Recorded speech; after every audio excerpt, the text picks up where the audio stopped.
সূরা ইমরানের মধ্যে আল্লাহ তাআলা বলছেন যুয়্যানা লিন-নাস হুব্বুশ শাহওয়াতি মিনান নিসা ওয়াল বানিন ওয়াল কানাতির ওয়াল মুকান্তারা, এভাবে অনেকগুলো বিষয়ের কথা বলেছেন। এরপর আল্লাহ তাআলা বলছেন কুল আউনাব্বিউকুম বিখাইরিম মিন যালিকুম লিল্লাযিনা তাকাউ ইনদা রাব্বিহিম জান্নাত, আমি কি তোমাদেরকে দুনিয়ার সামগ্রীর চেয়ে সবচেয়ে ভালো উত্তম জিনিসের সন্ধান দিব না?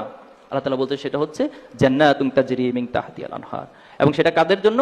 সেটা হচ্ছে যারা আল্লাহর গোলামীর, আল্লাহ যে গোলামীর উদ্দেশ্যে আমাদেরকে পাঠিয়েছেন, ওমা খলাকতুল জিন্না ওয়াল ইনসা ইল্লা লিয়াবুদুন। কেউ কি আমার সাথে দ্বিমত করবেন যে আমরা আল্লাহর গোলাম নই? দ্বিমত করবেন? আমরা আল্লাহর গোলাম। আমরা আল্লাহর গোলাম হওয়ার কারণে পৃথিবীর কারো গোলামীর আমাদের প্রয়োজন হয় না, কারো গোলামীর জিঞ্জরে আমাদেরকে আবদ্ধ হতে হয় না। আমরা আল্লাহর কাছে এই ঘোষণা দিয়েছি আসলামতু লিরাব্বিল আলামিন, হে আল্লাহ আমি আপনার কাছে আত্মসমর্পণ করেছি। এই আত্মসমর্পণের মূল দাবি হচ্ছে আল্লাহর পক্ষ থেকে যে বিধান রয়েছে, যে হালাল রয়েছে, যে হারাম রয়েছে, সেটা আপনি মেনে চলবেন। ইসলামী ছাত্র শিবির আপনাকে শুধু দুনিয়ার সফল হতে বলবে না, দুনিয়ার সফলতার পাশাপাশি আপনাকে অফিল আখিরাতে হাসানা, কাল কিয়ামতের মাঠে যেন আপনি আল্লাহর কাছে সফল ব্যক্তি হিসেবে, বান্দা হিসেবে উপস্থাপিত হতে পারেন, সেই প্রত্যাশা ব্যক্ত আমরা করব।